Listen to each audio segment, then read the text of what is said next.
kurangnya pagi tadi kita solat subuh. Bagi wanita yang tak solat subuh pagi tadi, mungkin ada baca doa bangun tidur kan? Ke tak baca? Bangun-bangun, dah lambat. Itu perkataan pertama. Awal pagi ramai mana wanita ataupun lelaki manusia bermula dengan kalut. Kalut pagi dia kalut sampai tidur balik. Siapa yang memulakan awal paginya dengan tenang, insya-Allah dia tenang sampai tidur balik.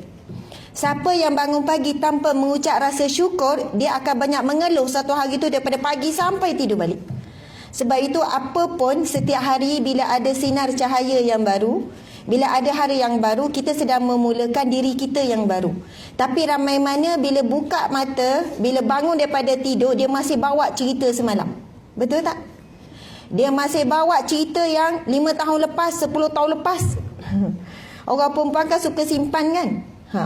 Jadi padahalnya setiap hari yang baru, Allah memberi peluang kepada kita untuk memulakan langkah yang baru, orang yang baru, perasaan yang baru. Tapi ramai mana orang suka pegang lama-lama. Ni macam tiba-tiba masuk ceramah terus kan? Tak apalah. Okey, air ni berat ke ringan? Ada yang cakap berat. Berat ke ringan?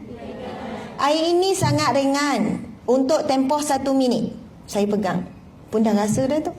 Kalau saya pegang untuk tempoh 1 jam, jadi makin berat. Kalau pegang untuk tempoh 1 hari, memang krem, memang tak boleh nak pegang. Walaupun hakikatnya ia sangat ringan. Begitu juga yang kita bawa selalu masalah, duka cita, sedih kita, kekesalan kita, dendam kita kepada kawan yang pernah melukakan kita, yang kita putus cinta, kepada ada yang dah bercerai, yang bekas suami, bekas isteri. Ada anak-anak yang masih simpan dendam kepada mak ayah. Dia rasa dia bukan anak yang disayangi. Apa yang berlaku pada diri dia saat ini, dia salahkan mak ayah. Mak ayah lebihkan kakak, mak ayah lebihkan adik, aku anak tengah. Kalau tak aku sebenarnya boleh berjaya lebih daripada kakak sekarang. Dia duduk simpan dendam tu seolahnya dia berjalan bukan bergerak ke depan, tapi dia mengundur ke belakang. Padahal sebenarnya dia boleh mencipta lebih banyak kejayaan bila dia boleh melepaskan bebanan dalam hati dia. Jadi sebenarnya apa jua beban itu patutnya kita letak. Walaupun dia ringan sebab kita duk bawa kerana tempoh yang lama kita bawa, itu yang menjadi beban berat kepada diri kita. Letak. Nak letak dekat mana? Jangan salah letak. Kita serah, kita letakkan kepada Allah. InsyaAllah setengah hari ni kita kongsi banyak tip praktikal terus macam mana kita nak buat penyerahan kepada Allah, nak bungkus masalah biar Allah selesaikan. Tapi kita jarang menggunakan konsep ni, kaedah ini sebab kita rasa kita boleh selesaikan masalah sendiri. Kita yang fikir, ini idea kita. Bila kita buat sesuatu, ini idea saya ni. Tengoklah siapa bagi idea.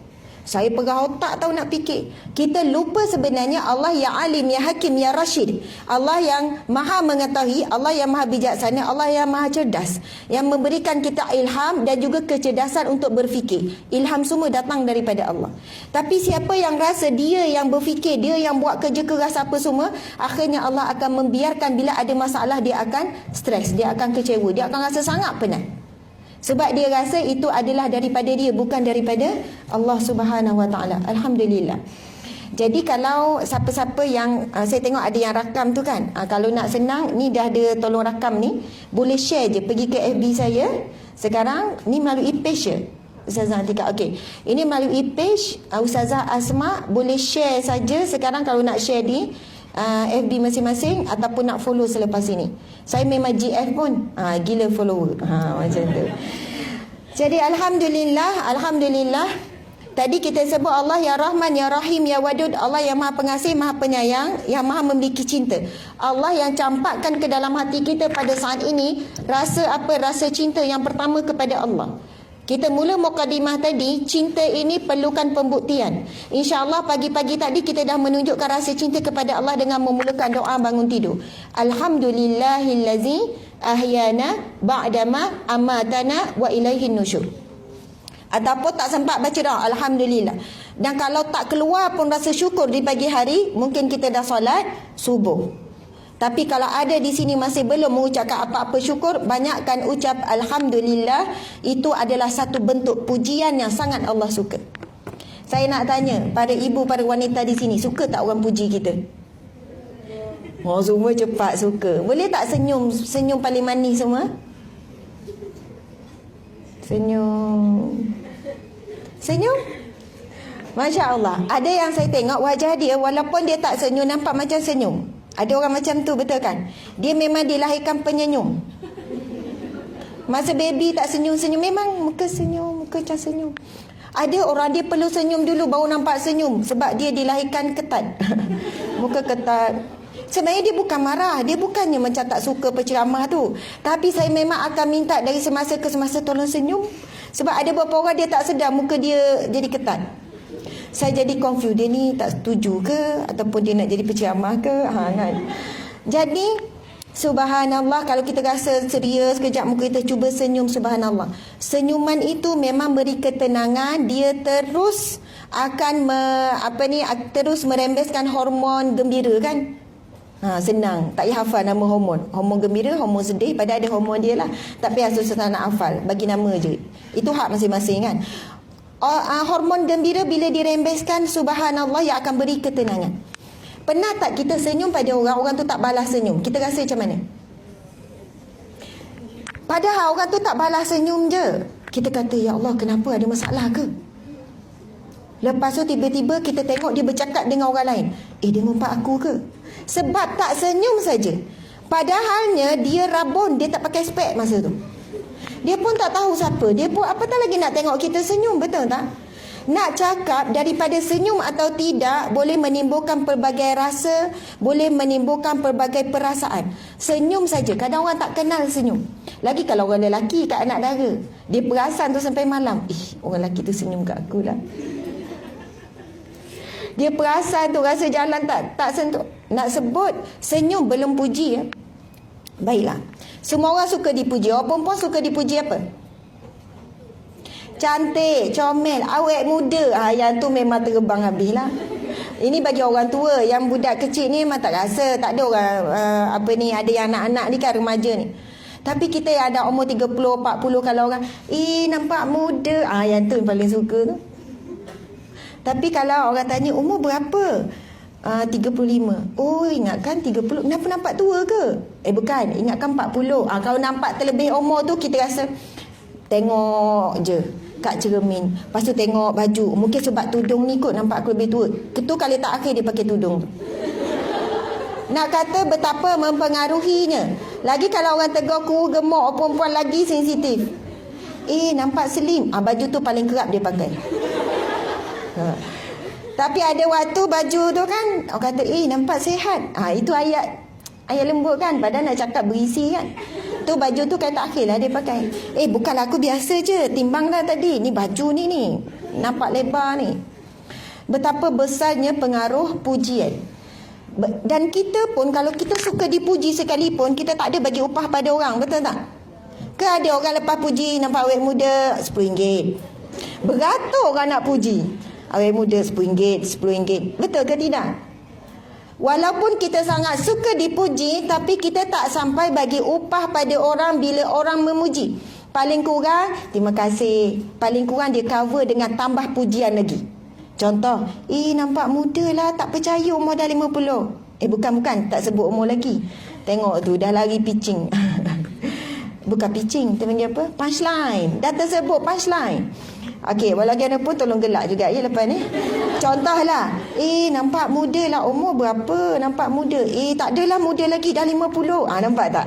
Ayat tu sebenarnya menambahkan lagi pujian orang tu. Dah 50. Lagi terkejut. Ya, dah 50, dah tua dah ni. Nampak macam 40. Lagilah. Suka macam mana kita dipuji, kita tak bagi upah. Tapi Allah ya Hamid. Ada satu nama Allah Asmaul Husna, iaitu Allah ya Hamid. Allah yang maha terpuji dan Allah sangat suka dipuji. Setiap kali kita memuji Allah, Allah akan bagi upah. Setiap kali kita memuji Allah, Allah bagi pahala-pahala. Dan upah yang paling besar, orang yang suka memuji Allah adalah syurga Allah Subhanahu Wa Taala. Nak katanya manusia memang suka dipuji, tetapi Allah yang Khalik, Allah yang maha menciptakan manusia, lagi suka dipuji oleh sekalian manusia. Sebab itu bangun pagi kita dianjurkan sebut doa apa? Alhamdulillah yang pertama. Alhamdulillahillazi ahyana ba'dama amatana. Segala puji bagi Allah. Puji Allah dulu yang telah menghidupkan aku setelah mematikan aku. Lagi sambungannya, ba'dama amatana wa ilahin nusyur, dan kepada Allah lah kita kembali. InsyaAllah orang yang suka memuji Allah di awal pagi, dia akan sentiasa menjadi orang yang terpuji dan suka bersyukur kepada Allah sampai tidur balik. Walaupun hari yang dilalui itu banyak ujian Allah, walaupun mungkin hari itu dia lapar, mungkin hari itu ada benda yang sedih, tapi sebab awal pagi dia dah memulakan dengan rasa syukur, rasa memuji Allah, dia sentiasa akan memuji Allah sampai tidur balik. Subhanallah. Sangat penting aura bila kita bangun tidur tu. Jangan awal-awal pagi dah marah. Awak bangunlah. Daripada awak kahwin sampai sekarang, asyik saya kena kejut awak. Bila nak jadi suami soleh? Ramai mana wanita, perempuan dia memulakan dengan marah. Dan memang normal pun orang perempuan yang kejutkan lelaki, isi kejutkan suami. Betul tak? Kalau yang pelik sikit, yang rare sikit, suami bangun kejutkan isi, itu rare. Alhamdulillah. Jangan pula kita buat perbandingan. Tengoklah macam Nabi kejutkan para isteri. Awak bila nak berubah? Saya nak juga rasa awak kejutkan saya, anak-anak. Oh, kemain lagi kan? Sebab kita tak dengar satu hadis Nabi SAW. Nabi bersabda, barang siapa sesungguhnya Allah merahmati seorang suami yang mengejutkan isterinya, lalu isterinya tidak bangun, kemudian dia mengambilkan air lalu dipercikkan kepada wajahnya. Maksudnya kemudian bangun lalu menunaikan ibadah, Allah merahmati. Kemudian sabda itu disambung lagi, sabda Nabi yang sahih ni ya. Allah merahmati seorang wanita, seorang isteri yang mengejutkan suami, lalu apabila tidak bangun dipercikkan air di wajahnya. Kemudian apabila keduanya menyambung dengan ibadah-ibadah, Allah merahmati. Jadi sebenarnya di setiap pagi kita berebut untuk saling kejutkan. Bahkan kita rasa bila suami kejutkan kita, alah kenapa awak kejutkan saya dulu, saya nak kejutkan awak. Tidur balik. Macam tu kan. Kalau orang yang faham dan beriman dan yakin dengan hadis ni, dia takkan pernah kecewa walaupun dia kahwin 30 tahun, 20 tahun, walaupun dialah yang kejutkan suami, kejutkan anak-anak.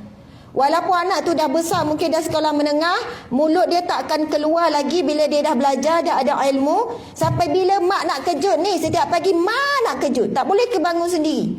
Nanti kita beli jaloceng yang bergegar rumah. Kadang jaloceng yang mengejutkan kita bukan jaloceng ya.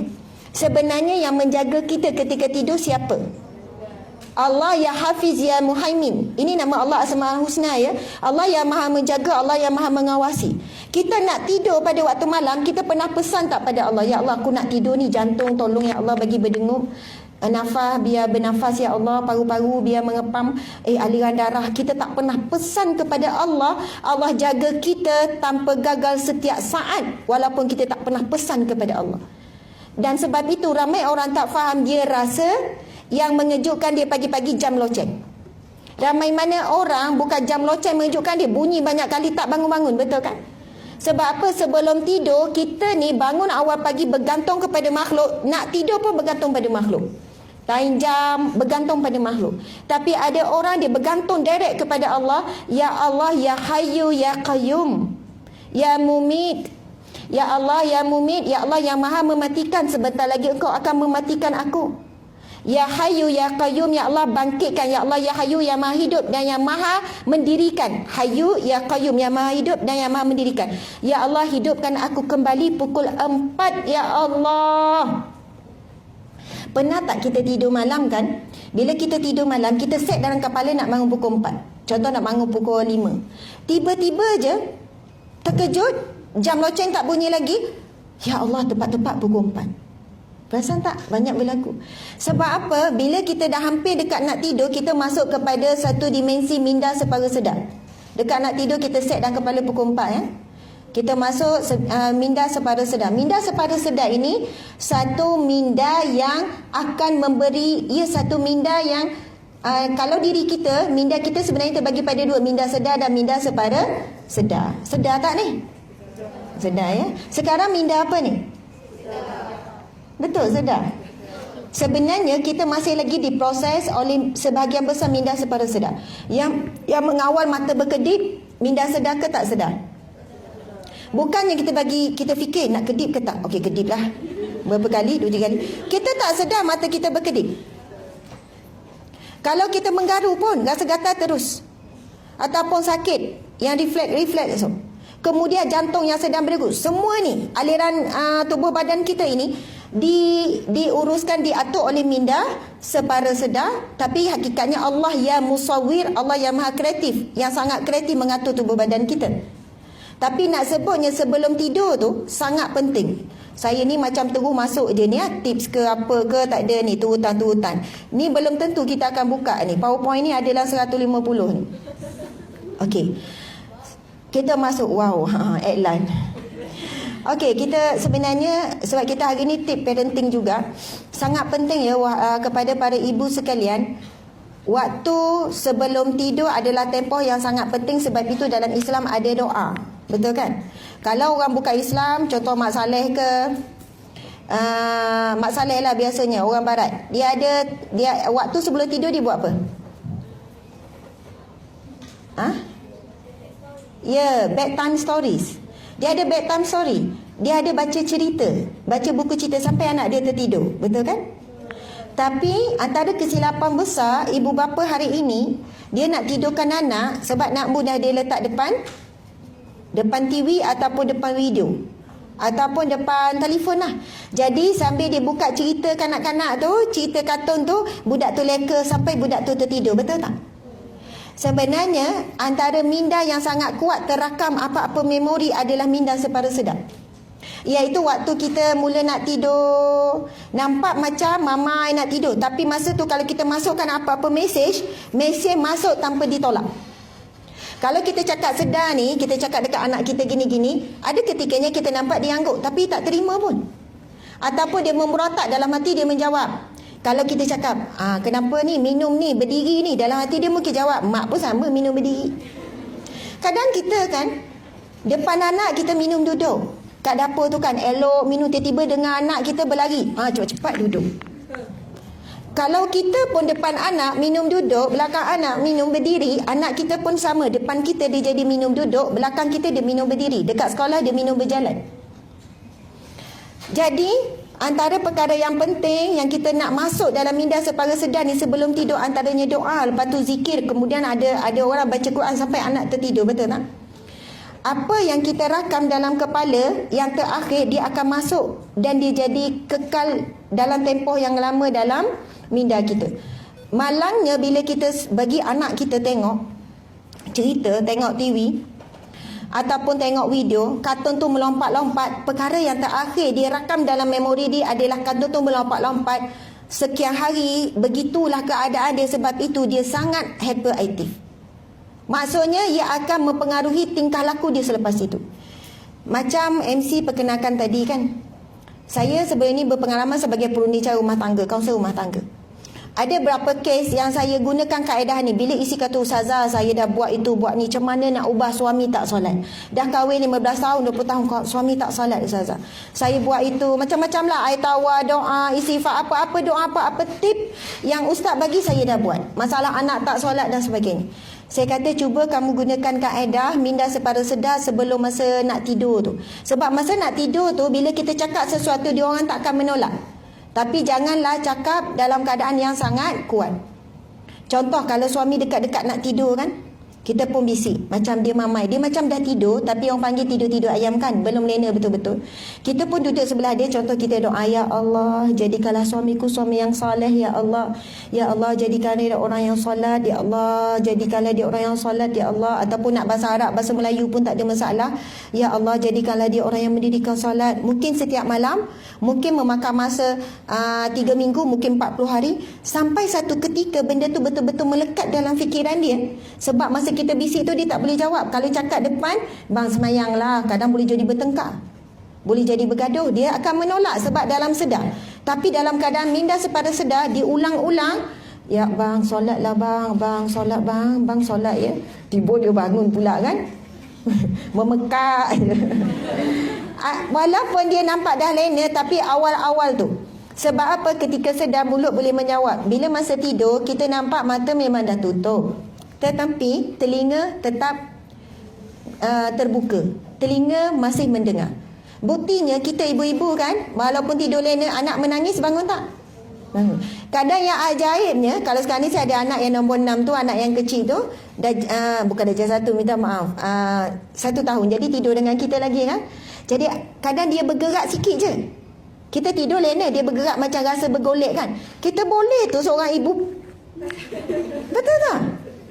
Maksudnya memang kita tidur kita lena, tapi telinga kita sebenarnya masih mendengar. Dia bergerak sikit tu boleh rasa, oh nasib baik, sedang elok tak jatuh. Kita pun, awak ni tidur mati, anak nak jatuh. Kita kalau kita stres, jangan kita cemburu bila pasangan kita tak stres. Kita terkejut, jangan cemburu bila pasangan kita tak terkejut. Dan percaya atau tidak, orang lelaki bila isteri dia tak ada, dia pandai bangun sendiri. Betul tak? Dia akan reti bangun sendiri. Anak pun sama. Itulah peranan besar seorang wanita dalam sebuah rumah tangga. Bila dia ada je, semua orang macam meletakkan harapan pada seorang wanita tu. Untuk kita faham wanita ini, dia adalah sumber cuaca rumah tangga. Kalau seorang ibu tu gembira, happy, bahagia, cuaca rumah pun akan jadi bahagia, gembira, happy. Tapi kalau seorang ibu tu, seorang isteri tu, cuaca dia ribut taufan, seluruh rumah ribut taufan. Ataupun mendung, ataupun gelap. Betul atau tidak? Kalaulah kita muka masam, kita mengajuk dengan suami ceria, anak-anak akan terpengaruh dengan cuaca ibu. Sebab yang masak kita, yang nak buat ceria kita. Tapi kalau suami je masam, kita ceria, kita dengan anak buat relax, dialah dia nak mengajuk apa, dia nak mengas. Okey je, rumah tangga tu okey. Maksudnya cuaca rumah tangga berkait rapat dengan cuaca seorang ibu ataupun isteri. Tetapi cuaca isteri sangat berkait rapat dengan cuaca suami. Betul tak? Kalau suami buat dia pakai lawa-lawa tak puji, kita tanya, awak nampak macam mana saya? Okey? Okey je. Yelah, apa lagi? Saya okey je, okey. Pergi pejabat, ada lelaki lain yang puji. Lawa nampak hari ni. Terusik tak hati kita? Betul kan? Sebab itu tip memuji. Tadi kita pergi bab memuji. Pujilah pasangan kita sebelum orang lain memujinya. Pujilah anak kita sebelum orang lain memujinya. Bukan puji pasangan, puji anak, puji orang yang terdekat ni. Dia bukannya masuk nanti riak takabur ujub kan, Ustazah. Itu kalau ada bab pujian ni, memang ada skill dia, ada syarat-syarat dia. Kalau kita puji sampai rasa ujub takabur, kita menimbulkan dosa. Tapi kalau ahli keluarga ni tak ada riak takabur sangat dah, betul tak? Suami puji isteri, isteri puji suami, kita puji anak. Saya minta maaf, kadang-kadang kita ibu bapa kita lupa nak memuji anak. Kita hanya highlight apa benda kekurangan asal anak kita. Ni stokin siapa ni? Ini beg siapa ni? Ini pinggan siapa ni? Ini bilik siapa bersepah ni?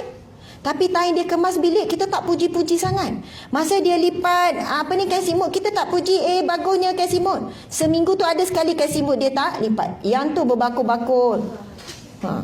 Akhirnya yang kita risau anak ini bila ada seorang lelaki lain yang selalu bila jumpa puji, awak ni manis lah, adik manis. Walaupun bangla puji, dia boleh jatuh hati tau. Bila nak pergi college, adik manis. Dalam telinga dia, fikiran dia sepanjang hidup dia, mak ayah dia tak pernah puji dia manis. Apa selebet sangat, muka macam ni. Keruh je muka, rambut tu busuk. Kadang tu kepam bau. Tapi ada orang luar memuji-muji, akhirnya cinta kasih sayang dia boleh balik arah. Tak berapa sayang mak ayah dia. Rupanya orang luar lebih melihat kecantikannya. Jadi berhati-hati dalam keadaan memuji. Nanti kita akan pergi lebih lagi. Sebab keadaan memuji, kalau kanak-kanak, kalau kita suka dipuji, kanak-kanak lagi suka dipuji. Kalau saya guna keadaan pujian. Ada waktu ketika saya berkumpul dengan anak-anak, budak-budak tu 6 orang. Ada waktu ketika muhasabah. Maksudnya muhasabah, apa yang Umi nak tegur. Okey, Atikah nak tegur apa Luqman? Okey, nak tegur apa Luqman, bersedia je kan. Stres je sebab kena komplain dengan adik-beradik ni. Tapi ada ketikanya no komplain, pujian saja. Okey, Atikah nak puji apa Luqman? Bagi Atikah lah, Luqman ni walaupun, jangan ada walaupun kan? Walaupun dia ni tak ada, puji saja dimenangkan. Ini time slot untuk puji. Adik kecil dia puji, Luqman ni abang yang bagus. Semua kopi sebab tak ada idea. Tak time puji tak ada idea. Time suruh muhasabah, Luqman ni gini-gini, Atikah macam ni. Umi nak tahu tak Atikah hari tu kan dia gini. Bab menyimpan kesilapan, kekurangan. Ya Allah, bukan orang tua je, budak-budak pun mahir. Lagi menakutkan kalau buka peluang. Okey, anak-anak Umi ada nak komen Umi tak? Okey, mata Umi tu lain macam. Okey. Tapi anak saya memang diajar. Memang dah dibiasakan. Umi, minta maaf lah, Atika nak cakap pasal Umi. Kita ni kan, ya Allah, terhiris. Kalau mulut tu laju sampai hati, Atika cakap macam tu dekat Umi, kan? Kita jangan guna kuasa veto kita. Sampai hati Atika, Umi, kalau nak ungkit lah, Umi susah payah mengandung, melahirkan, menyusukan, membesarkan.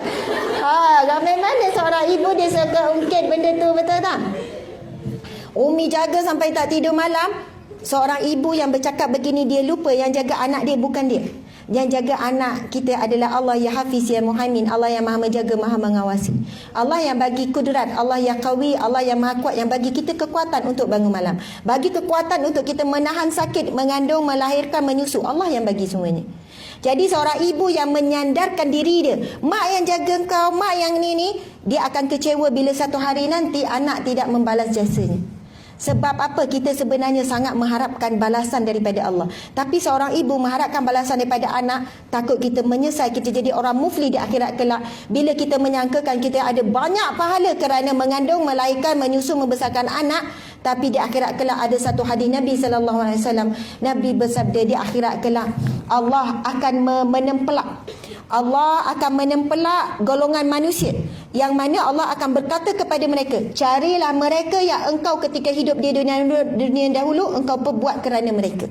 Maksudnya kalau ketika hidup dulu kamu buat baik kepada suami kerana suami, kamu masak, kamu kemas rumah, kamu sabar kerana suami, bukan kerana Allah. Cari suami kamu, adakah suami kamu boleh membantu kamu pada hari ini? Adakah suami kamu boleh memberi pahala untuk kamu hari ini? Na'udzubillah. Kita akan diuji. Satu hari suami tak menghargai kita, kita akan diuji. Anak kita tak menghargai kita. Bila dia dah nikah, dia utamakan isteri dia. Isteri pula mengutamakan suami. Dia orang pergi berjalan bercuti, tak bawa kita. Kita akan kecil hati. Ketika itu sebenarnya Allah nak bagi kita faham, pengorbanan yang kita buat daripada start mengandung semua itu sampai dia besar adalah kerana Allah, bukan kerana anak. Sebab anak kita takkan mampu membalas jasa kita. Tapi Allah lah yang maha membalas walaupun sebesar biji zarah. Zarah ni kena tengok bawah mikroskop kan. Subhanallah. Masya Allah. Okey, pergi sikit pada minda sepada sedar tadi. Antara berapa kes saya, suami ni bila dah tidur isteri ulang, bang solat bang solat bang. Abang solat. Dia kata sampai satu ketika suami dia bangun solat. Bukan suami ni tak reti solat, pandai. Satu ketika bangun tidur subuh solat dah tak tinggal. Dia kata insya-Allah ustazah, mudah-mudahan berkat sebab dia ulang-ulang tu, dia masuk pada minda sepada sedar, akhirnya beri kepada hati, terbuka hati sebab benda tu dah melekat dalam fikiran dia. Solat. Akhirnya dia bangun pada suatu hari, dia terus solat dan dia tak tinggalkan solat lagi. Subhanallah. Itu keadaan doa jugalah. Solat. Sama juga anak kita, biarlah yang terakhir sebelum tidur adalah zikir, bacaan Al-Quran ataupun doa. Bukannya marah kita, dah tidur, tutup mata sekarang, tutup lampu, tidur. Dia tidur dalam keadaan ketakutan, dipaksa dan sebagainya. Dan sebenarnya memang kalau baca ayat Quran ni memang mengantuk. Betul tak? Perasan tak? Kalau tengok telefon, memang lambat sikit lah tidur tu. Lepas tu tengok dah pukul 2, tengok lagi WhatsApp, tengok lagi Facebook, tiba-tiba boleh stop Facebook orang yang kita tak suka pula. Contohlah. Ataupun artis ke, tengok Insta. Ada orang tanya, ustazah macam mana ya, susahlah nak tidur malam, baca je Quran, tak sampai satu hukum muka surat dah main ngantuk. Kadang baca keluar Allah tak sempat habis keluar Allah. Nak ulang 3 kali 3 kul tu kan pun payah nak habis. Sebenarnya memang satu keadaannya kenapa bila kita baca Quran kita mengantuk, satu keadaan sebab kita terlalu banyak dosa. Kita terlalu banyak dosa, hati kita sangat berkarat, hati kita kotor. Bila kita baca Quran tak jadi sedap, kita jadi mengantuk automatik. Tak sama dengan kita tengok drama sejam boleh maintain, lepas tu sambung lagi boleh maintain. Cuba ambil Quran lepas baca drama, tak sampai satu muka surat, ya Allah Kau lah maha mengetahui bahawasanya aku lemah ya Allah. Tiba-tiba kan. Tapi tengok drama okey je. Sebab apa? Drama tu kita buat benda yang sia-sia. Benda itu boleh bercampur dengan maksiat bila tengok aurat, bila tengok pergaulan bebas dalam TV dan sebagainya. Dan yang membantu ketika menguatkan kita adalah syaitan yang mengalir dalam darah kita. Tapi bila kita mula nak baca Quran, nak mula zikrullah, badan kita rasa penat, rasa ngantuk. Sebab ketika itu syaitan juga yang menghalang kita untuk menikmatinya. Dan dosa kita sendiri yang menghalangi. Yang kedua, dan memang bila kita baca ayat Al-Quran, dia memberi suatu keadaan yang menenangkan. Kita akan rasa tenang. Betul tak? Rasa tenang sampailah kita tertidur. Subhanallah. InsyaAllah. Jadi itu antara langkah. Kalau orang tanya Ustazah, anak saya degil Ustazah, kalau cakap depan menjawab. Cakap masa dia tidur, dia takkan menjawab. Nah, tapi kalau dia mahir sangat menjawab, kan, tengah tidur pun dia jawab. Biasanya tak. Jadi anak kita tak akan menolak nasihat je. Nak, abang jadi abang yang baik. Abang sulung contoh. Anak lelaki sulung mencabar sikit kan. Jadi abang yang rajin, jadi contoh pada anak-anak, pada adik-adik. Jadi contoh yang baik. Ulang. Nampak dia dah tidur. Dia tak akan menjawab. Tapi satu ketika mesej tu melekat masuk ke dalam minda separa sedar. Saya nak sentuh sikit lagi pasal minda separa sedar. Okey. Puan nama siapa tadi? Puan Erni. Puan dah nikah berapa tahun? 15 tahun nikah. Sayang tak suami? Sayang. Jawapan standard sayang. Okey, sayang sangat suami kan? Okey. 5 hari lepas suami pakai baju warna apa? Saja je nak test. 5 hari lepas suami pakai baju warna apa? Tak ingat kan? Okey. 5 hari lepas Puan Aini pakai baju warna apa? Tak ingat juga kan? Kita punya sendiri pun tak ingat kan 5 hari lepas. Bukan lama sangat. Baiklah, Puan Aini nikah 15 tahun. 15 tahun yang lepas, masa hari pernikahan pakai baju warna apa? Ingat? Warna peach. Yang 15 tahun yang lepas ingat, yang 5 hari yang lepas tak ingat. Kenapa? Apa yang membezakan? Sebab hari istimewa, sangat nostalgik, betul tak? Dia sebenarnya dia masuk dalam minda apa? Minda separa sedar. Dia kekal lama. Minda separa sedar ni 70%, ya, minda sedar 30% saja. Sisa badan kita semua dikawal oleh minda separa sedar. Ini satu ilmu metafizik lah, bolehlah baca. Walaupun orang kata mengarut je ilmu ni, dia bertentangan dengan akidah, tak. Itu salah satu ilmu saintis lah. Kaji tentang otak kita. Banyak perkara yang kita simpan kepada minda separa sedar yang mana kita takkan lupa. Antara kawan yang kita sayang sekolah menengah, kita ingat. Tapi ada kawan yang kita baru kenal, jumpa 2 hari lepas, dah tanya nama hari ni, nama siapa dah? Padahal baru 2 hari lepas tanya, baru semalam tanya. Kadang pagi tadi kan tanya, jumpa puan nama siapa masa salam tadi kan. Ini tanya lagi, baru dalam berapa minit. Nama siapa puan? Tak ingat. Malah puan cakap tadi pun saya dah tak ingat sekarang. Tapi nak cakapnya sebab apa? Kita tak masuk dalam minda separa sedar tu. Tapi kenangan yang manis, yang kuat, yang kita memang bagi kesan dalam nostalgia kita, dia akan masuk, kita boleh sebut terus je. Masya Allah. Sama juga bila kita nak pasak sesuatu, kita bisik dalam keadaan minda separa sedar, dia akan masuk dalam. Anak kita satu ketika berubah akhlak dia sebab masuk ke dalam minda dia, jadi abang yang baik, jadi contoh pada adik-adik. Sebab kalau minda sedar kita pesankan, ada waktu dia ingat nak jadi kakak yang baik, dia jadi kontrol, jadi kakak yang baik. Tapi banyak keadaan dia tak ingat pun dan dia perlu jadi kakak. Dia lagi adik daripada adik dia. Okey, subhanallah. Kita nak tengok ni yang kita sediakan ni. Cantik di mata, anggun di hati, indah peribadi. Ini tajuk yang diberikan hari ini kan. Jangan bersedih, jadilah wanita yang paling bahagia. Subhanallah. Bahagia tak semua ni? Betul bahagia? Okay, saya tanya lagi sekali. Bahagia tak semua ni? Ada yang tak jawab? Ada insya-Allah macam antara dua, bahagia dengan derita sama. Okey, kalau saya tanya wanita di sini, apa sumber bahagia? Allah Subhanahu Wa Taala. Kan. Rasa nak jawab yang tu je kan. Tapi hakikatnya kita tak jadikan Allah sumber bahagia kita. Itu hakikat sebenar. Okey, kalau saya tanya puan tudung merah. Puan tudung merah, betul ke puan? Kecil lagi. Puan. Ni tudung peach, tudung merah. Puan, sedar tak ni puan pakai tudung merah? Sedar? Ya. Apa sumber bahagia puan? Oh, student. Tapi puan. Tak. Cik. Okey, bertukar. Sorry. Cik. Cik adik. Bahagia tak sekarang? Jawab je bahagia. Jawapan standard. Bahagia. Tu senyum tu bahagia kan? Okey. Apa sumber bahagia? Dah, confused dah. Kamu senyum kenapa sekarang? Sekarang senyum kan? Sebab apa senyum? Tak tahu, senyum saja-saja. Okey, siapa yang nak jawab? Dia rasa dia bahagia sekarang sebab apa? Siapa nak jawab? Puan, sebab apa?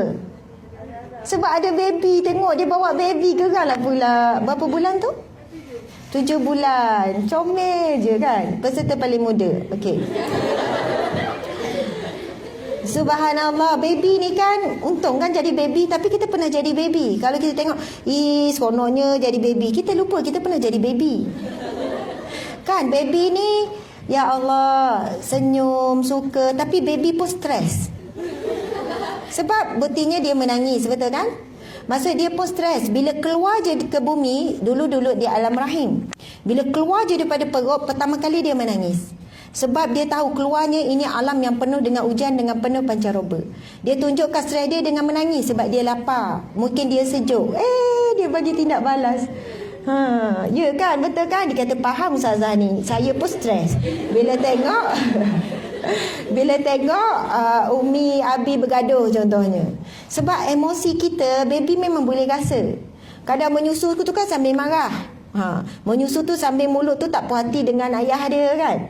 Sebab air susu tu yang keluar pun berbeza. Dengan waktu gembira air susu keluar lain, waktu bahagia air susu lain. Emosi ibu memang akan terkesan kepada emosi anak, baby, lagilah yang dalam perut. Subhanallah. Okey, kita untuk memilih bahagia ataupun tidak itu pilihan kita. Sebenarnya kita ada banyak sebab untuk bahagia berbanding sebab untuk derita. Betul atau tidak? Tapi kadang bahagia, sumber bahagia tu banyak sangat. Allah uji sikit saja. Kita fokus kepada sumber derita, akhirnya kita tak nampak sumber bahagia.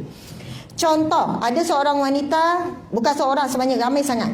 Walaupun saya dah berhenti kerja sebagai perunding cara, walaupun dah berhenti sebagai kaunselor, tapi mesej tak pernah berhenti. Ustazah, kehidupan saya gelap Ustazah. Saya dah tak mampu nak teruskan kehidupan. Sebab apa? Punca suami curang contohnya.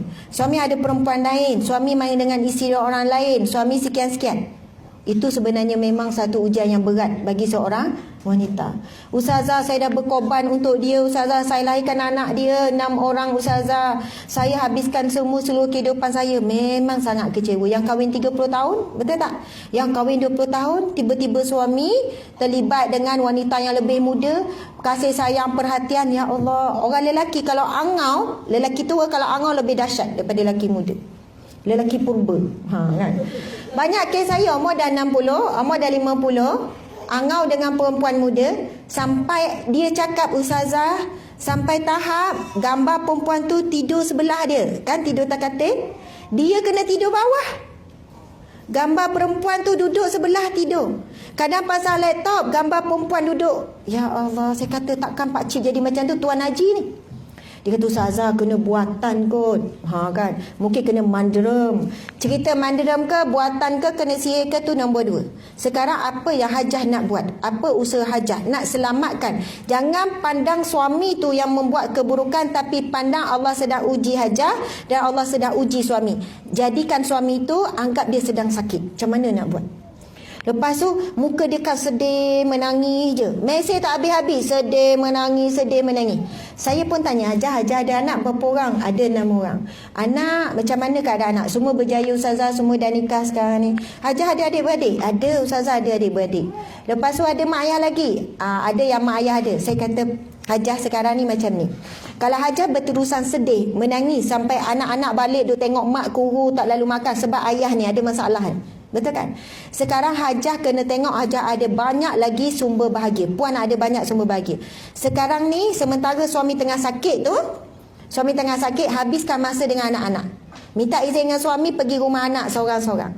Lepas tu habiskan masa pula dengan adik-beradik. Adik-beradik dah lama tak kontak. Adik-beradik dah lama birthday dia kita tak bagi hadiah. Ada tak kawan-kawan puan ada kawan? Ramai. Saya ada ramai kawan-kawan dah lama tak kontak. Ini masanya. Sebenarnya kita ada ramai lagi manusia lain yang kita boleh dapat kasih sayang. Tapi ramai mana seorang wanita bila kahwin dengan suami, dia fokus pada suami semata-mata. Kasih sayang dia, perhatian dia, khidmat dia, kasih sayang semua pada suami. Dia lupa dia pun perlu bagi kasih sayang pada adik-beradik dia, pada anak-anak dia, pada cucu dia, pada kawan-kawan dia. Dia kata, dan ramai yang ambil teknik ni. Tak apa, puan buat je. Minta je dengan suami nak pergi berjalan dengan kawan-kawan. Contoh, suami izinkan okey lah. Nak pergi rumah anak seminggu 2 minggu. Sampai ketika suami sendiri rasa kesunyian. Suami sendiri yang cari balik isteri ni. Suami sendiri rasa, hari tu menangis-nangis teruk. Suami rasa macam dia kuat, dia ada kesuwetu. Sebab tengok isteri menderita semuanya. Dia rasa dia memang, dia buat macam mana pun isteri tetap akan, maksudnya akan menderita. Dia jadi rasa puas hati. Dia rasa dia sangat mendominasi isteri dia. Tapi bila tengok isteri dia boleh teruskan kehidupan, isteri boleh relax walaupun dia buat perangai macam ni, dia mula merasa menagih. Dia akan menagih perhatian daripada isteri itu. Maksudnya yang saya nak sampaikan, kita ada banyak sumber bahagia, tapi ramai mana wanita kerana suami saja, sebab suami saja, kawan dia lupakan, adik-beradik dia lupakan. Baru je dalam bulan lepas seorang ibu dia jumpa saya, mula dia mesej, masa tu saya belum pergi umrah, saya balik umrah dalam 5 hari lepas.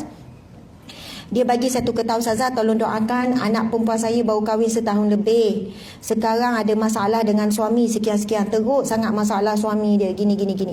Saya tanya soalan apa? Saya minta maaf. Sejak anak perempuan ini nikah dengan suami, macam mana hubungan dengan adik-beradik, dengan puan, dengan suami puan? Dia kata memang Ustazah, anak dia ni lepas saja nikah, semua suami belaka. Sampai adik-beradik kecil hati. Yang selama ni hidup 20 tahun dengan adik-beradik, betul tak? Yang sama ni bergosen dia, berkasih sayang dengan adik-beradik. Tiba-tiba bila nikah je, adik-beradik terus lupa. Birthday adik-beradik tak ada nak ucap, berkumpul semua suami saja. Dan bila dia diuji dengan suami, Ustazah keadaan dia sangat teruk. Baru setahun nikah diuji dengan suami. Keadaan kurus kering, Ustazah tak lalu makan, asyik menangis je. Saya kata mungkin sebab dia melupakan orang yang pernah berkasih sayang. Ya, dengan saya pun Ustazah dia kurang, dengan ayah dia pun kurang. Sebab alasan dia lepas nikah, kedudukan suami nombor 1. Betul kan? Ramai orang perempuan salah faham macam tu. Sedangkan kita datang daripada siapa? Ibu bapa kita. Dan kita datang sebelum ini kita ada jalinan kasih sayang kuat, silaturahim dengan adik-beradik kita. Jadi saya kata ini satu teguran kepada anak puan. Ingatkan dia balik, bagi tahu dia kami ada, puan ada, adik-beradik ada. Bersama dengan dia. Baliklah sekali-sekala untuk sama bagi support pada dia, kuat untuk menghadapi ujian daripada suami. Subhanallah. Okey, alhamdulillah. Jadi sebab utama untuk bahagia kita ada banyak sebab untuk bahagia berbanding sebab untuk derita. Okey, kita buat muhasabah sikit. Tak boleh, tak payah bergerak. Tengok ya gambar ni. Kita nak bahagia, berjaya, selesa, kaya, gembira, ceria, dihargai, disayangi, disuka, dipuji, dihormati. Betul tak? Yang ni kita nak kan? Nak kaya, orang suka, orang puji, orang hargai. Kadang ada 100 orang yang suka kita, ada seorang tak suka. Duk highlight yang tu lah. Aku pelik lah, macam mana dia boleh tak suka aku? Macam tu kan. Aku tak pernah buat salah apa-apa pun dengan dia. Macam mana kita boleh declare kita tak pernah buat salah? Aku tak pernah cari pasal dengan dia. Rasanya aku ni jenis yang tak cari masalah. Kan main duk puji diri sendiri ni. Tak puas hati bila ada seorang tak suka kita. Ada seorang yang kecam kita. Ada seorang yang hentam kita. Subhanallah. Siapa kita yang tidak ada buat salah dan buat silap? Nabi sendiri sebut al-insanu la yakhlu anil khata'i wan nisyan. Manusia tidak akan sunyi, tidak akan terlepas daripada buat salah dan juga lupa. Hakikatnya hidup kita mengalami kegagalan, kesukaran, tekanan, konflik, tidak dihargai, dizalimi, dianiaya, tikam belakang, dikutuk, diumpat, dikhianati, dimarah, maruah dipijak, dihina, dimaki. Betul atau tidak? Betul ke tidak ni? Rasa tak berapa betul, rasa kita banyak yang ni Sebab kita memang nak yang ni, kita fokus yang ni. Antara ini, ni, kadang orang tikam belakang, kadang orang mengumpat. Sedih tak kalau kita tahu orang ngumpat kita? Kita buat apa bila kita tahu orang tu ngumpat kita? Baru semalam kita belanja dia makan. Hari ni orang pun datang. Ada seorang hamba Allah datang. Kau semalam belanja dia makan, kau tahu tak dia ngumpat kau belakang? Awak belanja dia makan, tahu tak dia ngumpat awak belakang? Dia ngumpat apa? Orang tu pun cerita, ini pengadu domba ni. Pengadu domba lebih besar daripada, dosa dia lebih besar, lebih berat daripada pengumpat. Sebab kalau kita mengumpat berdua kan, ngumpat ni, dua orang ni mengumpat, Ustazah ni apalah ceramah, tak apa-apa, ngumpat tu. Saya tak tahu, betul kan? Diorang duduk bisik ataupun mesej. Rupanya mesej berdua, ngumpat berceramah. Contohlah kan. Saya tak tahu. Elok je lepas tu makan sama-sama, ambil gambar. Betul kan? Sampai balik, saya tak tahu. Tapi kalau tiba puan bagi tahu saya, Ustazah tahu tak? Yang jadi MC tadi dia cakap macam ni pada Ustazah. Saya ni ya Allah sampai hati MC tu nampak macam baik. Habis. Akan timbul rasa benci ataukah timbul rasa tak suka walaupun lepas tu kan. Pada MC ni lepas tu dah insaf bertaubat nasuha contoh kan. Lepas tu mesej balik walaupun datanglah berapa kali mesej, mesti tegian juga yang dia umpat. Betul tak? Betapa bahayanya penyakit ataupun pesakit pembawaan penyakit pengadu domba. Sebab itu dosa pengadu domba lebih berat daripada dosa pengumpat. Antara dosa yang tidak diampunkan dan yang banyak diazab di alam kubur adalah pengadu domba. Masya Allah. Na'udzubillah. Sebab dia akan memutuskan hubungan silaturahim. Ada antara dua orang yang berbeza. Jadi kalau ada orang mengumpat dengan kita, kita akan umpat lah ni. Sebab pengumpat takkan seorang-seorang. Kau sedang buat apa tu kan? Ngumpat. Mengumpat tak ada seorang-seorang. Tak ada. Kadang kita cakap kan, saya tak ngumpat, saya cuma dengar je. Saya tak ngumpat, saya cuma dengar je. Samalah tu. Yang mengumpat, yang mendengar, umpatan kedudukan sama. Sebab pengumpat takkan boleh mengumpat tanpa ada yang mendengar. Betul tak? Jadi kita nak letak kedudukan kita level baik sikit kan. Saya tak ngumpat, saya cuma dengar je. Sama. Tak ada yang mengumpat tu boleh ngumpat seseorang tanpa kita jadi pendengar setia. Kadang mengumpat tu sambil mengumpat, sambil istighfar. Astaghfirullah, betul ke Ustazah tu macam tu? Ya Allah, astaghfirullah. Ngumpat tu istighfar. Ya Allah, Allahu Akbar. Betul ke? Nampak tak? Sebenarnya tak ada nilai pun istighfar ataupun zikir kita bila kita selang dalam buat maksiat. Itu maksiat tu mengumpat tu. Kalau hari ni kita sedih mendengar orang kita umpat, kadang-kadang kita boleh batalkan balik pahala yang dah sedia ada. Contoh kan, kita dah belanja dia makan semalam. Hari ni pengadu domba bagi tahu, awak belanja dia makan McDonald. Macam tu kan. Belanja makan McD. Awak tahu tak dia ngumpat awak semalam dengan berapa orang? Dia mengata apa? Terus hari ni elok semalam dapat pahala belanja makan. Hari ni cakap, aku tak halal aku belanja semalam. Betul tak? Sebab itu saja pahala kita boleh hangus. Dan untuk mengubat hati kita yang diumpat orang, kalau saya lah, tak apalah dia umpat saya pun pernah umpat orang lain. Kita sebenarnya saling umpat mengumpat, betul tak? Kita, kalau kita sedih, kita diumpat oleh orang lain, kita kena ingat, kita sendiri pun selalu umpat. Jadi kalau kita nak berhenti diumpat oleh orang lain, syaratnya berhenti mengumpat orang. Senang ke susah nak berhenti mengumpat? Betul, susah. Yang berceramah ni pun sama ni. Sama, memang susah. Kadang tak sengaja. Kan kat traffic light. Kadang bukan mulut mengumpat. Adalah orang parking, naik motor, berpeluk lelaki perempuan, siku. Mulut tak cakap apa. Sudah dah mengata orang tu tak kenal tu. Takkan nak buka cermin, dek minta maaf tadi mengata. Tak ada.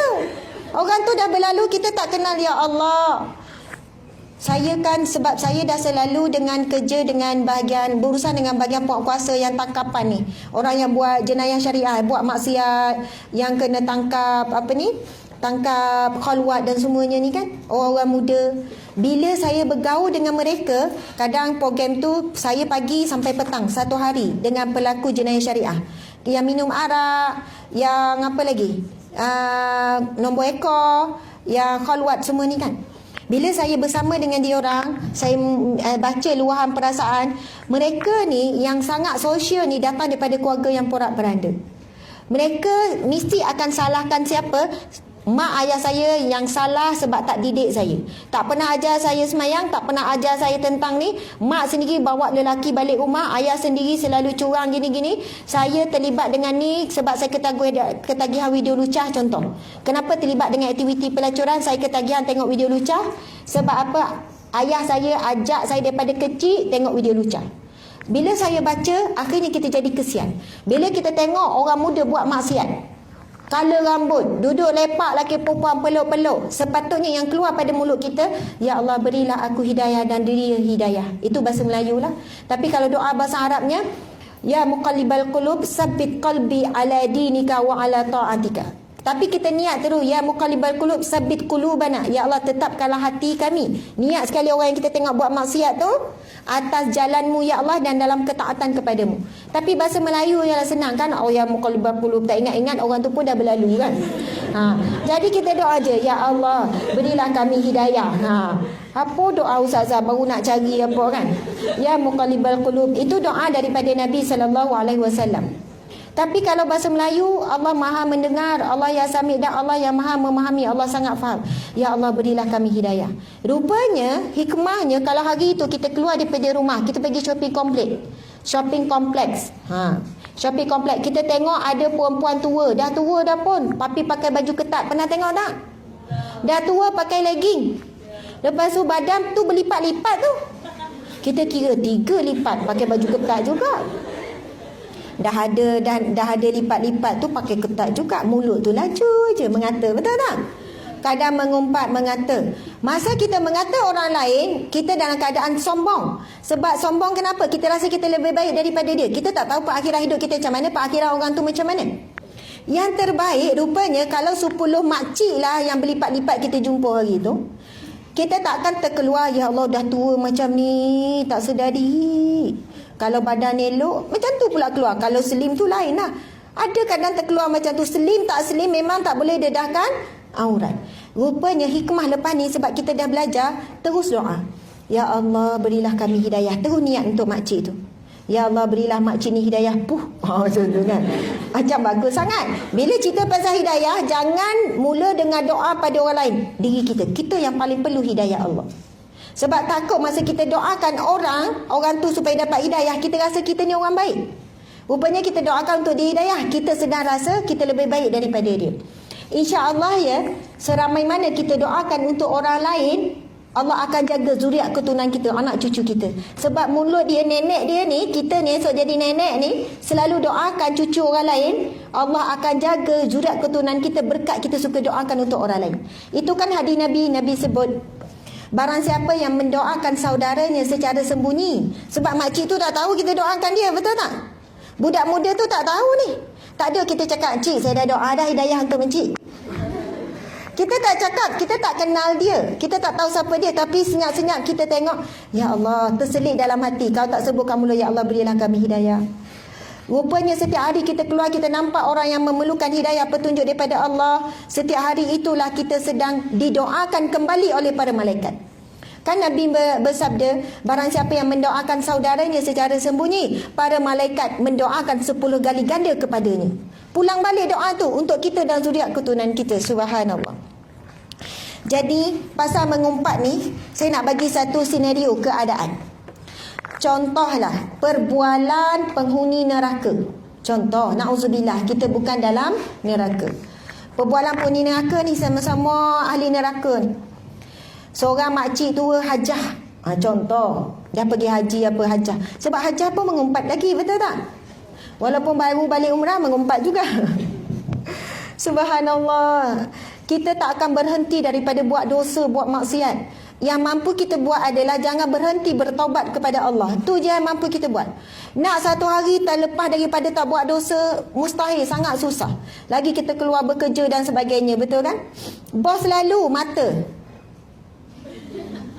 Ada rakan sekerja yang selalu mengular tu kan. Kejap keluar. Siku. Dah keluar dah. Kan aku dah kata. Nampak tak mudahnya sangat nak mengata dan mengumpat orang. Sangat mudah. Okey, contohlah perbualan ahli neraka. Hajah ni tanya ahli neraka yang lain, seorang lelaki. Kau ni kenapa masuk neraka ni? Contohlah kan. Kenapa kamu masuk neraka? Saya bunuh orang, saya gangster dulu, saya perompak. Memang patut kau masuk neraka. Jenayah yang nampak, betul tak? Bunuh orang, pukul orang, saya gangster dulu. Oh, memang patutlah kau masuk neraka. Dah Hajah ni kenapa pula masuk neraka? Contoh perbualan ahli neraka. Hajah tak ada lah bunuh-bunuh orang macam kau ni. Cik tak ada bunuh orang ni. Cik ngumpat je. Faham tak? Cik mengumpat je, tak ada buat dosa-dosa besar. Nampak tak, mengumpat ini satu jenayah, satu maksiat yang tak nampak. Kadang-kadang kita duduk atas tikar sejadah, pakai kain semayang, pegang tasbih lagi dalam masjid. Dengar tak cerita pasal imam kita? Nampak solehah tapi buat dosa besar. Dalam keadaan yang solehah, ustazah lagi contoh kan, tapi buat dosa besar. Sebab jenayah dia, dosa dia tak sama macam jenayah orang yang berpelukan. Orang yang dedah aurat. Dedah aurat kita nampak lah, ya Allah, dia ni dalam keadaan berdosa buat maksiat. Tapi mengumpat tak nampak buat maksiat. Kadang muka tu kan nampak jernih je. Astaghfirullahalazim.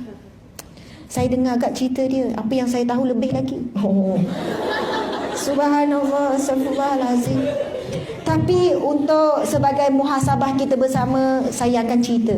Sebut ayat muhasabah tu. Sebagai muhasabah lah ni panduan supaya kita tak jadi macam dia. Ayat mengumpat tu bagi indah-indah, bagi sedap, supaya iktibar kepada kita berdua. Imam Al-Ghazali dalam kitab Ihya Ulumuddin antaranya sebut ada situasi tertentu sebenarnya boleh mengumpat. Contoh, seorang wanita datang jumpa saya. Tujuan dia cerita pasal suami dia nak dapat penyelesaian. Ustazah macam mana? Itu tak dipanggilkan mengumpat. Tak panggil buka aib. Contoh, dulu kan saya kerja pengundian cara. Takkanlah, puan jangan buka aib suami, jangan ngumpat suami. Habis tu Ustazah, apa nak cerita? Memang dia datang untuk cerita masalah, mesti kena buka aib sikit sebanyak. Jangan sampai buka semua. Bayangkan kalau pergi, orang dah kena pukul sepak terajang, pergi sampai balai polis. Polis kata, ya puan nak buat aduan apa? Tak boleh mengumpat suami. Habis tu, puan datang buat apa? Tak boleh cerita, buka aib. Itu wajib buka aib suami ketika tu. Polis, tuan, saya nak buat aduan, suami saya pukul saya sekian-sekian. Jumpa doktor pula kan? Ni kenapa puan jumpa ni, kenapa lebam-lebam, tak boleh buka aib suami, tak boleh ngumpat. Balik je lah. Nampak tak, keadaan tertentu bukannya lagi perlu tapi wajib. Wajib buka aib. Tengok keadaan. Tapi kalau kita bercerita pada kawan dekat pejabat, benda sama je, luahan perasaan. Kenapa muka masam? Biasalah dengan suami aku. Ceritalah. Yelah aku kena cerita, kau tak bekek je. Macam tu lah bertahun-tahun.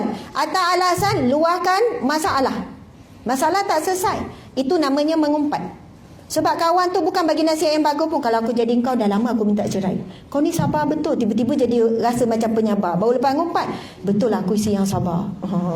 Aku dah tu. Subhanallah.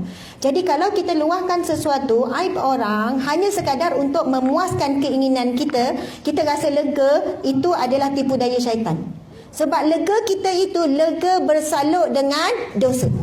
Tapi kalau cerita kepada pihak-pihak yang tertentu yang boleh membantu, itu bukan dikira mengumpat. Okey, subhanallah. Saya nak tanya soalan.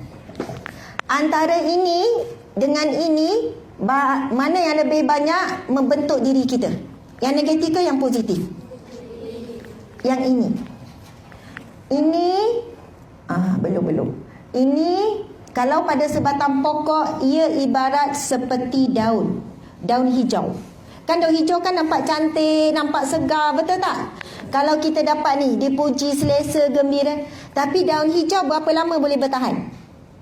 Nanti dia akan mengering, kemudian dia akan gugur. Tetapi yang ini ibarat pasak diri kita.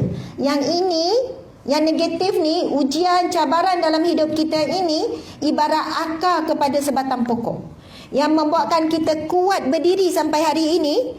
Yang boleh kita mampu tersenyum hari ini adalah ujian yang kita dapat selesaikan satu persatu dalam hidup kita.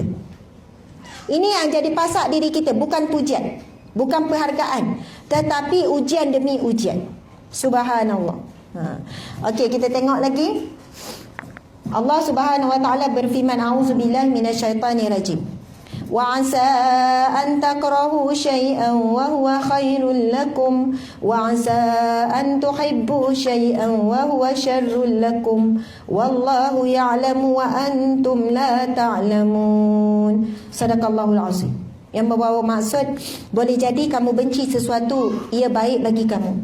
Boleh jadi pula kamu sukakan sesuatu tapi ia amat buruk bagi kamu. Allah Maha mengetahui, kamu tidak tahu. Kalau kita yakin dengan satu firman Allah ini, satu ni je yang kita pegang betul-betul, hidup kita akan sentiasa bahagia. Sekarang ni kan dah mula penat kan? Dah mula lapar. Betul ke? Ada yang tak makan, betul tak?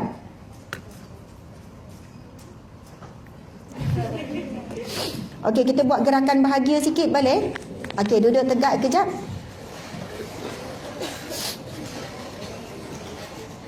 Okey. Bila saya tanya adakah para wanita di sini bahagia? Okey, sabar. Betul ke bahagia ni?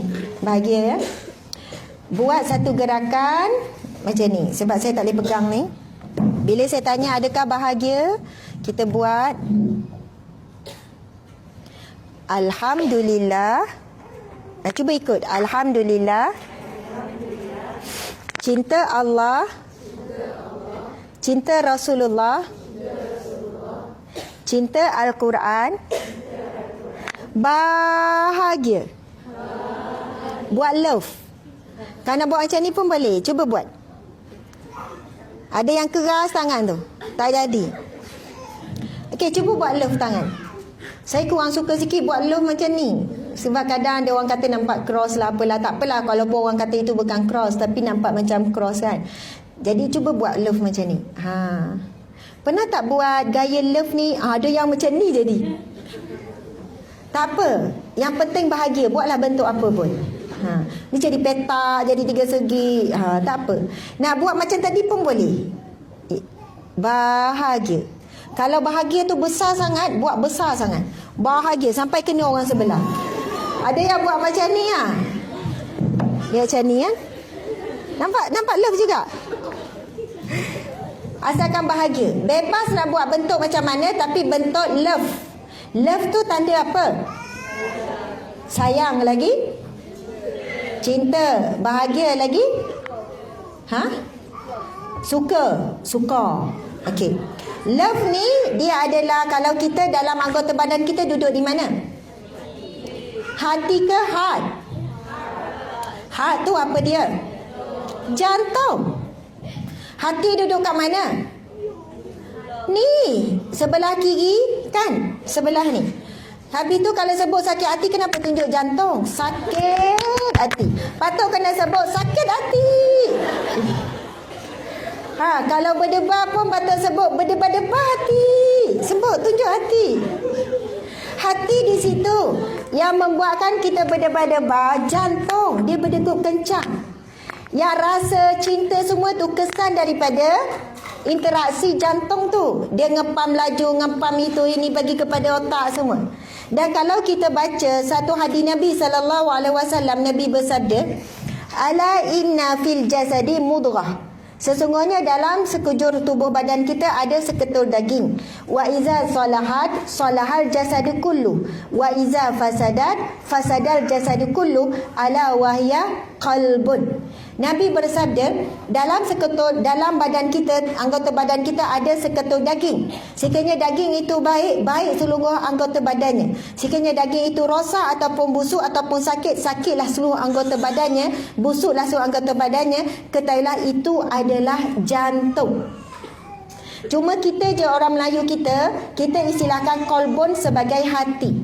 Tapi kalau baca kitab Arab, kolbon dia akan terjemahkan sebagai jantung. Sama juga orang putih kan. Heart tu apa dia?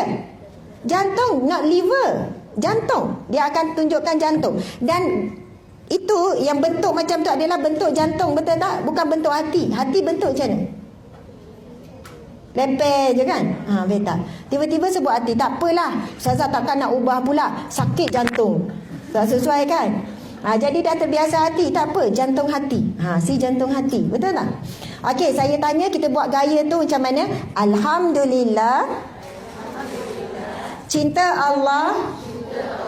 Cinta Rasulullah. Cinta Al-Quran. Bahagia. Okey, sekarang sebab ada orang nampak mulut cakap bahagia buat love tapi muka tak berapa bahagia. Jadi masa buat love tu kena senyum yang sangat manis. Apa pun sebab derita. Mungkin ada yang datang ni baru bergaduh dengan suami pagi tadi. Mungkin balak bagi mesej, suami tak balas-balas, duk tengok telefon, tak balas-balas lagi. Ada yang gelak tu kan. Ataupun adalah yang dia stres sebab gaji tak masuk. Gaji dah masuk belum? Dah masuk? Allowance belum. Sebab tu sini ceria sikit, situ ketak sikit kan. Apa pun sebab derita kita hari ini, ada benda-benda sedih yang kita bawa, ada bergaduh dengan adik-beradik ke apalah, orang baru tikam belakang ke apa, kita ada 3 sumber bahagia yang paling utama, iaitu cinta kepada Allah, cinta kepada Rasulullah dan cinta kepada Al-Quran yang akan kekal bersama kita, tak pernah tinggalkan kita setiap saat.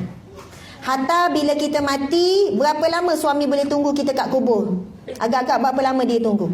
Itu pun dia dah letih tu berlakon sedih tu. Kan? Menangis-nangis, dia sedih sungguh. Tapi berapa lama dia boleh tunggu kita kat kubur?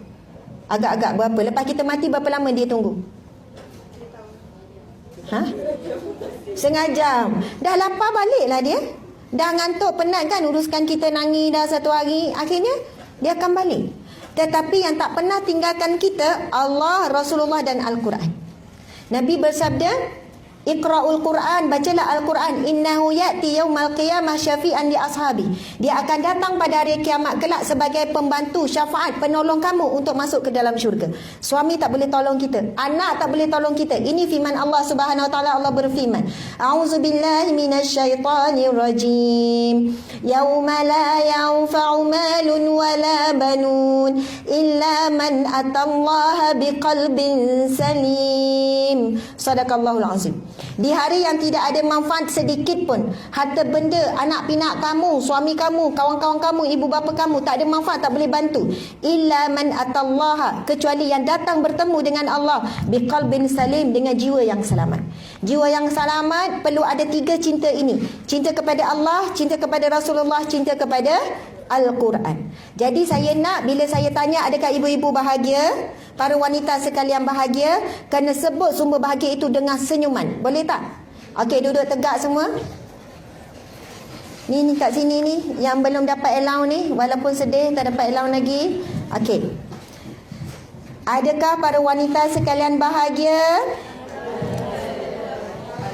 Buat. Alhamdulillah, tengok tak mahal lagi. Okey, kita test dulu. Adakah para wanita sekalian bahagia? Alhamdulillah. Cinta Allah, cinta Rasulullah, cinta Al-Quran, bahagia. Subhanallah. Okey, kali ni buat dengan suara yang kuat, dengan bahagia betul-betul bila buat love, dan cuba pasakkan 3 sumber bahagia kita ni. Cinta Allah, cinta Rasulullah, cinta Al-Quran. Itulah sumber bahagia kita nak pasak dalam hati kita. Baiklah, are you ready? Yes, I'm ready. Okey. 1, 2, 3. Para wanita sekalian, adakah para wanita di sini bahagia? Alhamdulillah. Cinta Allah, cinta Rasulullah, cinta Al-Quran, bahagia. Subhanallah, alhamdulillah. Jadi kita berhenti dalam aura yang bahagia. Kita berhenti rehat sekejap, sebab memang diminta laluan oleh urus dia untuk berhenti berehat sekejap dalam keadaan rasa bahagia, dan harap masuk nanti juga dengan aura bahagia. Jadi kita berhenti rehat lebih kurang berapa lama? Dalam 15 minit. Boleh? Sekarang pukul berapa? Sekarang 10 suku, 10.30 kita dah ada dalam dewan. Boleh ya? Subhanallah. Silakan. Assalamualaikum warahmatullahi wabarakatuh.